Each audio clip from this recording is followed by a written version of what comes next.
y'all, my name is Jasmine Jones. I'm a licensed clinical social worker, and you are now watching Black Girl Therapists in the Wild. And this is a little show I like to call Therapist Sips and Reviews. Today we are sipping on Simply Lemonade and some vodka I had in my kitchen. Yes. And we are reviewing Insecure Season 5, Episode 5, Surviving. Okay? Yes. You didn't realize socializing over the holidays is exhausting as I feel so exhausted just from one night of socializing with friends and eating and talking. Not one, it was a whole day into the night. Almost a full 12 hours of just social. It was exhausting. It was fun, but tiring. Yes, I still feel tired. I still feel like I need to take a nap, and yet I have to see clients tomorrow, and I saw them today. Yes, I should have took the weekend off, but I just work myself really, really hard sometimes. And that's kind of the theme of this episode. Carrying the weight of everyone as a Black woman. And feeling like you have to. Not wanting to worry other people when you're deathly ill. Not feeling comfortable enough allowing other people to help you. And be there for you and support you. Yes, honey. This was a good episode. And it was directed by Kerry Washington. Yes. I could not watch that show where she was in the White House, though. What is it? Scandal. Scandal was not for me. They talk too fast. And I was just like, why are they talking so fast? Is it just me? Does anyone else notice that they talk really, really fast on that show? Or is it just me? And I just lost it. I just lost the interest. I was like, they're talking too fast. I can't even pay attention to what's going on or the plot because they're just a mile a minute. Anyways, let's get into it. So, the episode starts off with Molly having some special time with some guy. I don't know if they're together or if she's just having fun. Maybe she's just having fun and she's on his face and she's having a good time, and he has some talents with his tongue. He is spelling out her name. It's amazing, magical. Where are these men's at that also have, emotional stability and kindness and all the other things that come along with, the sexual accomplishments.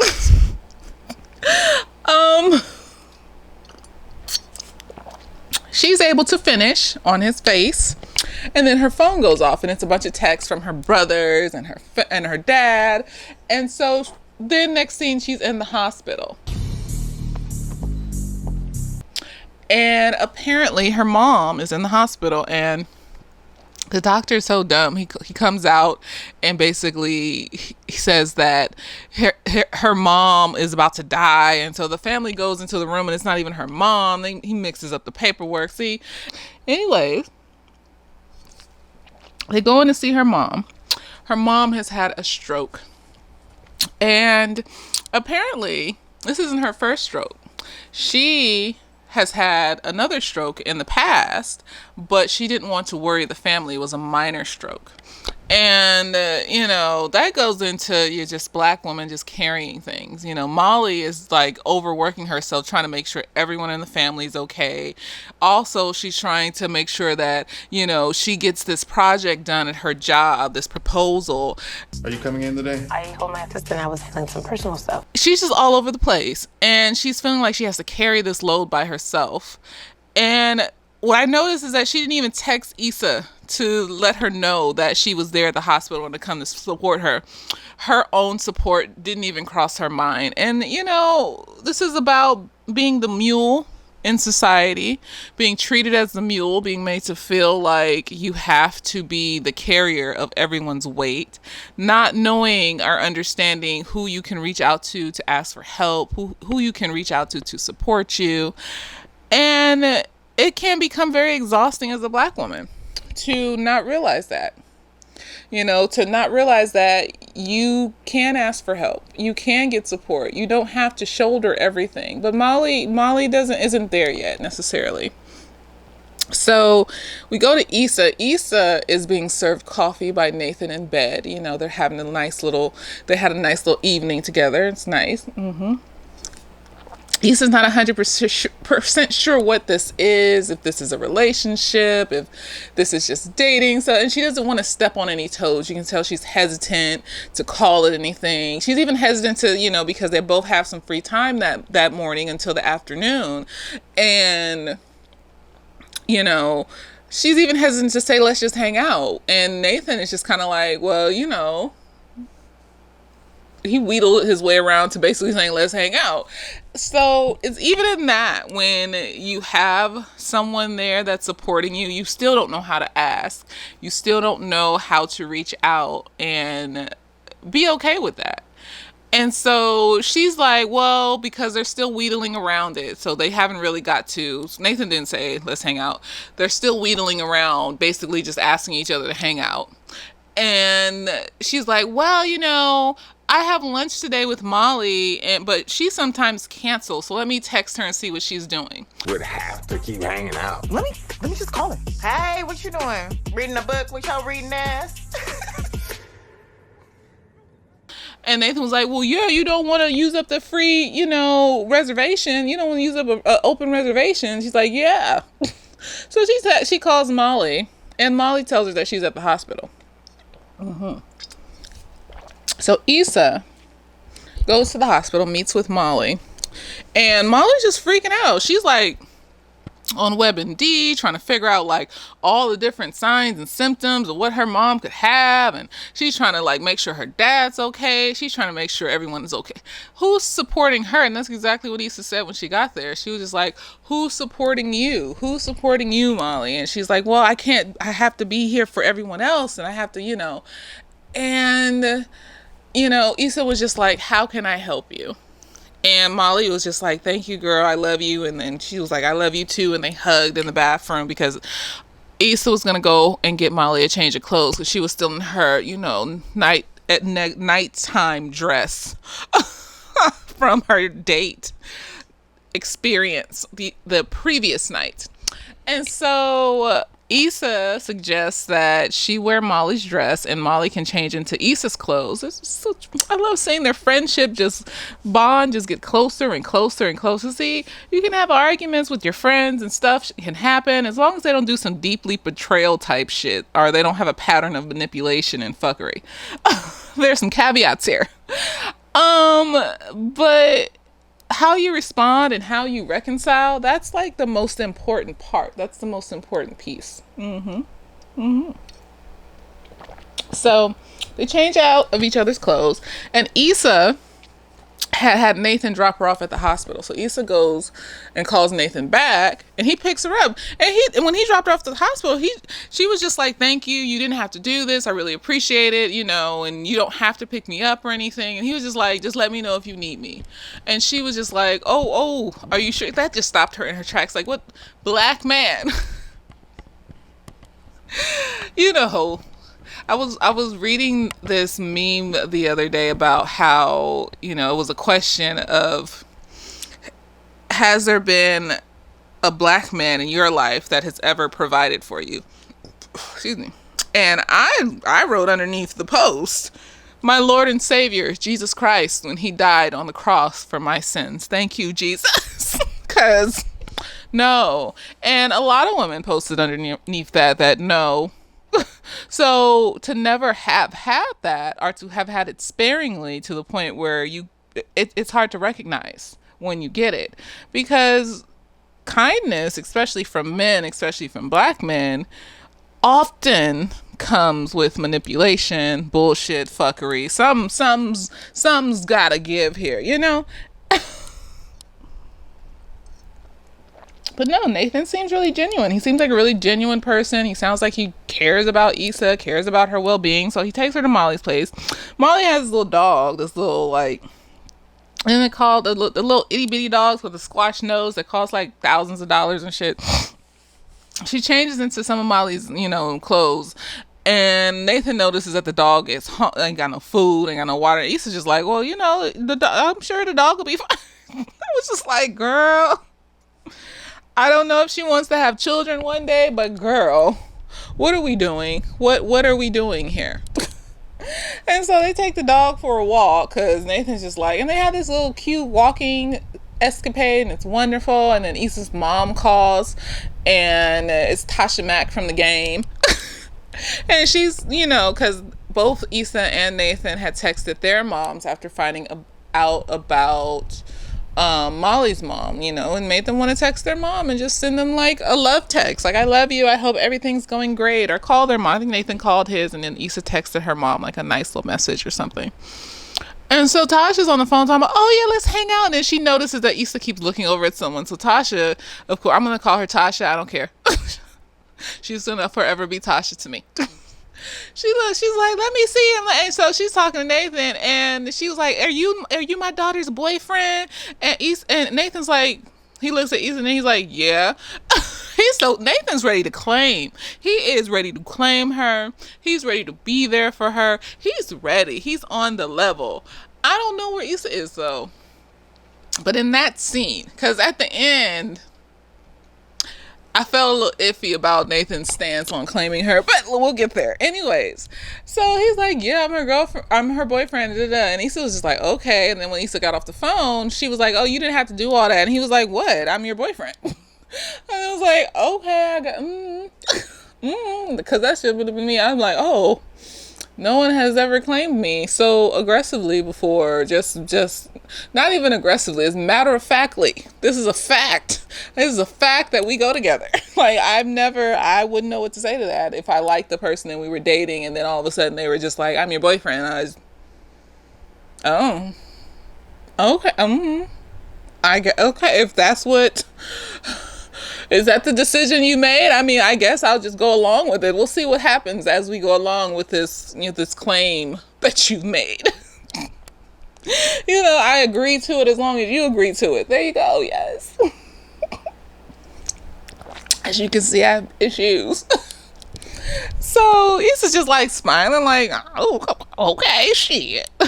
And so we go back to Molly. She's in the hospital with her mom. Like I said, she on WebMD. She's trying to figure all this shit out. She just back and forth. Like, then her job calls her and wants her to like her coworker is asking her if she can still do the proposal before the retreat they're gonna have. And Molly's just like, yeah, I can do it. And her coworker gives her out. He says such and such at the job could do it if it's too much for Molly to do. Molly's like, no, just tell me when you need it by. And I'm just like, Molly, let it go, girl. Let someone else. It's okay if someone else does it. You don't have to be a go-getter with your mom lying on her semi deathbed and shit, girl. Just let it go. And it's just like, girl, I know, girl, we want to overwork ourselves. Like, I shouldn't have worked Thanksgiving weekend. So I was like, you know what?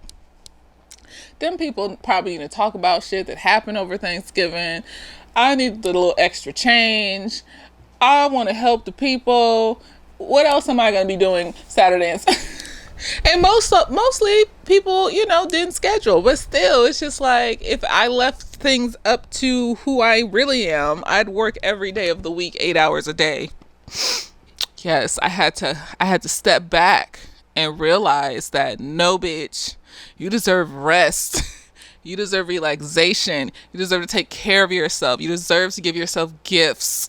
You deserve all the good things. You don't have to work yourself to death. And I want you, Black women specifically, to tell yourself that on a regular basis, because it's so difficult. It's so difficult to realize that you don't have to be the mule. You don't have to carry all the weight. You can put it down. Just like the title says, surviving. We're just out here basically surviving. We're not living life. A lot of us aren't living life and enjoying things. And, I just bought a new car this weekend. Not this weekend, I bought it on Wednesday. I bought a Jeep Wrangler because I've been wanting one since I went to Big Bear last year. Then I drove one in Hawaii for 2 weeks, and I was just like, this is a big old, and I feel like I'm in a go-kart. I feel like I'm a Barbie. So I bought a Wrangler, and I'm just like, and it was just impulse. Like, I was looking on Auto Trader, I saw a good deal, and I just drove to the dealership, and I was like, I might can't afford this. And I've been trying to talk myself down from doing something nice for myself and being ashamed of it. It's so difficult. It's so difficult. I'm just like, my mantra is, you deserve this. You deserve this. You deserve nice things. You deserve this. Eventually I will believe it. Eventually I will feel like that car is my car. And things will get better eventually one day.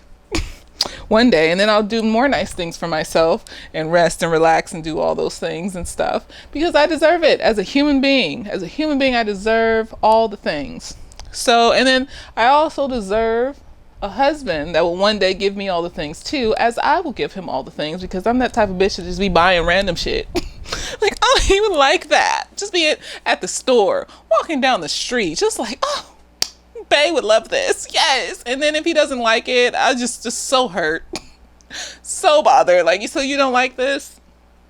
I thought you would like it. Like just the same hurt I get when I buy a new toy and my cat doesn't play with it for 2 days. I'm just like, it's fine. You don't have to like it. Fuck you, bitch. And then she plays with it and I'm just so happy. So yes. You know, it's telling ourselves that we deserve good things. Issa deserves to be loved. She's walking the dog and then she loses the dog while she's with Nathan.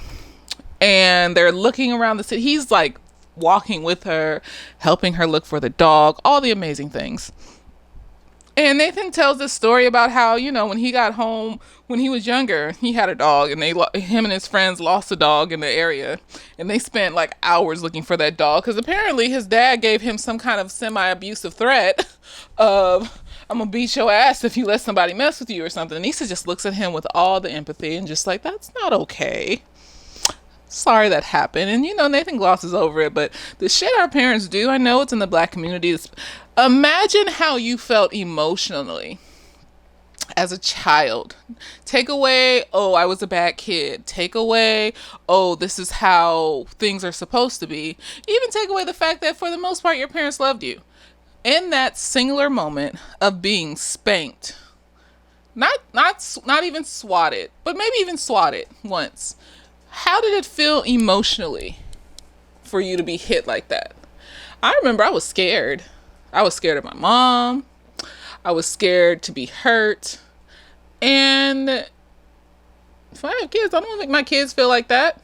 I don't want to make my kids feel like that. Like, I will admit sometimes, like, when Poof will reach out and scratch me, I will tap her on her little butt.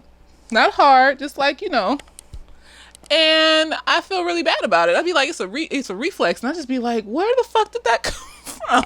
So I've been working on not doing that because she's just an animal. And that's her way of telling me to stop messing with her.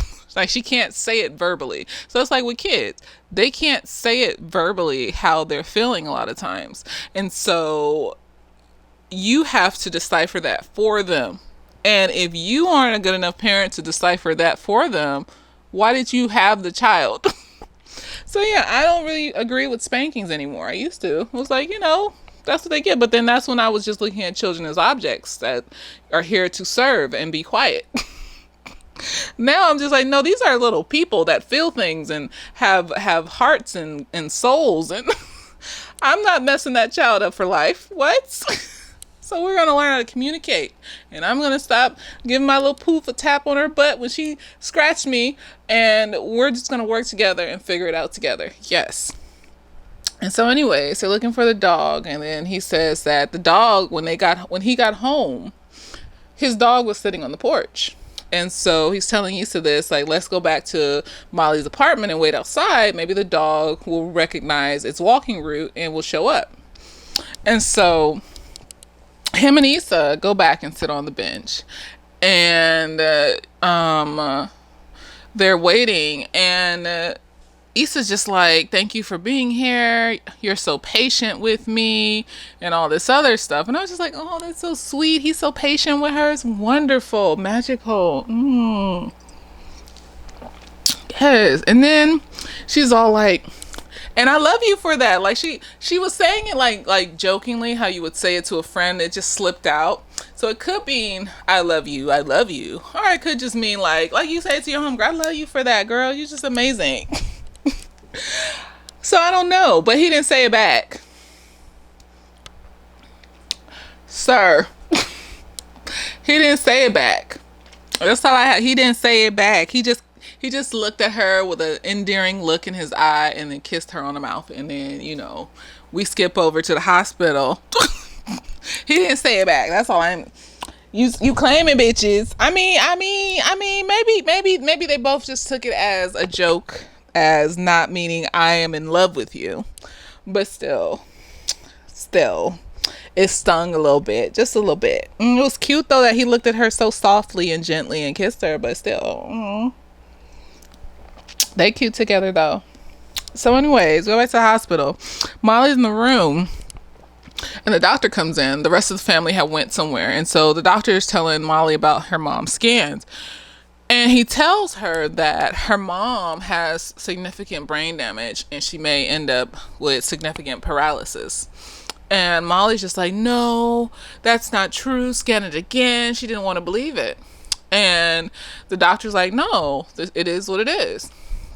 So then her family comes in and looks at Molly. I'm getting this mixed up. I don't know if it's in order, but it makes sense in my head. So whatever. It's probably not in order, but whatever. To the show, whatever.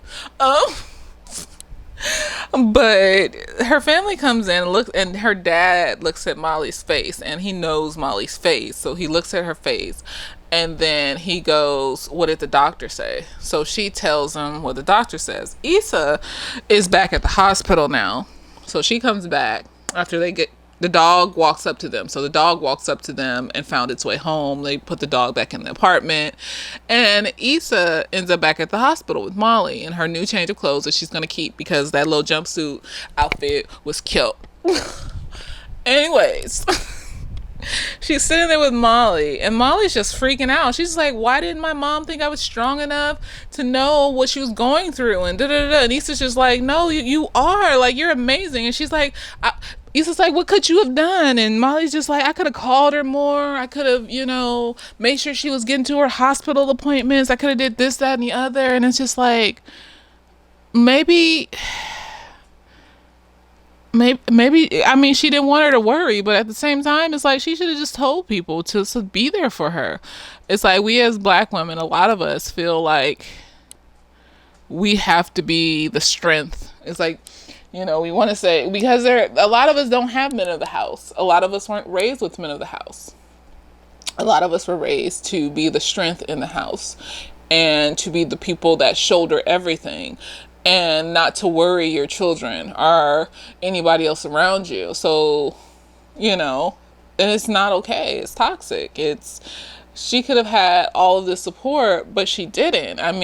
The support, the love, that's an emotional thing that could have been added, an emotional piece that could have been added to help her heal better, to take away some of the stress, but knowing Molly, she might have just been over the top a little bit extra with taking care of her, because Molly appears to have a little anxiety, a little bit, and also she does too much. She takes on too much. She needs to step back, and maybe her mom knows that about her and didn't want her to do all of that, Issa was just like, you're doing everything you need to be doing. Molly was just like, I haven't had grandkids. She wanted me to have grandkids. She's not going to see me walk down the aisle. Da, da, da. And Issa's like, no, you're doing everything that you need to be doing. You live in a good house. You got a good job. You got an amazing dog that's super smart. And apparently the dog can turn the microwave on. I don't know. I don't know what that's about. Dog can turn the microwave on though. And yeah, strength isn't about, carrying all the weight, and strength isn't about holding all the emotion in. Strength is just about being open and being vulnerable, being unafraid of your emotions, and being able to trust that you're safe with the people that you're vulnerable with. Be able to trust your family to be there for you and not be over the top. Especially if you communicate how you're feeling about if they are being over the top. She should have trusted Molly to listen to her, to be there for her. If she sat her down and had a deep conversation with her, Molly needs to trust in herself and trust in the people around her. Issa should have been the first person she called. That's her best friend. That should be the first person you call when shit like this happens, to support you, because she's trying to fix everything in there, but no one's supporting her directly. Everyone's leaning on each other, but no one's letting Molly lean on them. Maybe because they're not used to Molly leaning on them. And it's just like, It's sad. Because it's something we see in black women. Like the whole title of surviving, we just live to survive. Where it's a fight every day to just survive and take care of everything and hope that it's enough. And it's a lot, you know. So I implore the people that have watched this episode and see a mirror of themselves in their lives to step back, you know, and ask yourself, am I doing too much? Am I not opening up enough? Am I not trusting the people who have proven to me that they're trustworthy? And am I not being open with them? Am I not allowing myself to be vulnerable? How is that making you feel? Just to be so closed off that you can't even trust the people that you say that you care about and who say they care about you and have shown you that they care about you. And that makes the people in your life that care about you look at you kind of away too. Like, look at Molly's mom. Most likely she didn't want to tell her because she knew Molly would be over the top. People look at you a type of way when you can't, you know, just be vulnerable and be open and communicate how you're really feeling. Either they look at you as you can't handle stuff because you're over the top when you do find out about things. Or they look at you as you're holding back and you don't tell me anything and I'm telling you all this stuff and now I feel a type of way because I'm being vulnerable with you. And you're not being vulnerable with me. And that makes people that are good people and that care about you feel a type of way. So just be aware of that it's not just you holding everything in isn't just about you. It's also about the people you care about because they worry about you. They love you. They want to make sure you're okay. And yeah, I'm getting kind of tipsy. I have to stop. I was like, what was I saying? Because the show isn't over yet. Anyway, so Issa and Molly are sitting in the hospital, and Issa asks Molly if she wants some coffee, and Molly's like, yeah, I want some coffee. And then Issa walks out the room, and Molly sits on her mom's bed, and she's like, just looking sad, you know, like that's a horrible thing when your mom is sick, when a parent, specifically a person that raised you, is going through something like that, because it's like you're helpless, you're out of control, there's nothing you can do, and that's probably the worst place Molly can ever be, because she's a doer, she's a fixer. There you go, she's a fixer, and she, you know, usually when people are fixers, they have anxiety, and that anxiety pushes them to fix everything around them to make it as perfect as possible so that they can feel in control. And what's happening with Molly is that even though she's in therapy doesn't take away your extreme reactions and responses. Therapy is like a ruler. So trauma, life's bullshit, whatever, comes along and cuts the ruler in half. But we all have an edge. It just makes everything, even the smallest thing, just push us over our edge and make us have our worst emotional, I stubbed my toe, so I socked a wall type of response, 0 to 100. Therapy just helps bring that edge back up and extend it so that it takes more things. It takes, like, I'm not reacting as if my mom died over, you know, someone cutting me off on the freeway. Those two emotional responses don't match. But if your mom gets sick, yeah, you're gonna go to your most extreme response. So Molly, even though she's in therapy, she's having an appropriate response to the situation. She's frantic, she's overwhelmed, she's anxious, because that is, how else are you supposed to respond when your parent's in the hospital? So, like I said, therapy just kind of helps you get to a place where you can control your emotions better when small triggers happen.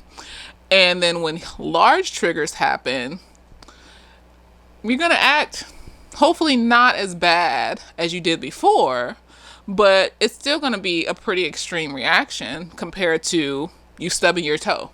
So she's where she needs to be as far as her reaction, but that's why I'm glad that she has her friend there and that she's listening to her friend. You know, even though she didn't call her to come, she still allowed her to come to the hospital and be there for her, because she didn't have to do that either. So that shows progress, because Molly, first season, she may not have even picked up the phone if she saw Issa going through some shit like that. You know, who knows? She may have just tried to shoulder it all herself and just be like, I just need to be here for my family right now and I just need some space. So that is progress, but it's still going to be an extreme response. It's like, yes, you're still going to be anxious and overwhelmed and want to fix everything. So anyways, Issa goes and gets coffee. And lo and behold, she's walking past the hallway and she sees Condola and Lawrence. Yes, honey. Yes, honey. And she sees them with the baby, and she's like trying to hide, but she's not hiding. And they're there for the doctor's appointment. Of course, I'm assuming they're still not together. They're just there for the doctor's appointment. But you know, Issa's eyes, they're married. She's not hiding well because Lawrence looks up and he sees her. Condola's too preoccupied with the baby, but who knows? The next episode, she might be like, I saw her too. Who knows?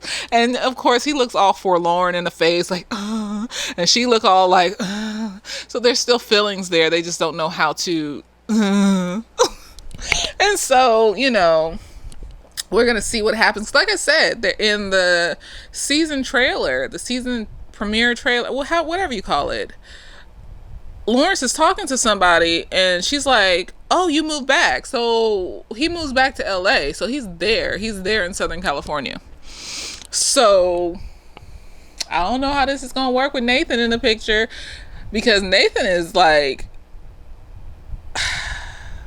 he's nice, he's passionate, he's patient, he's, you know, he's all the things except for the money part.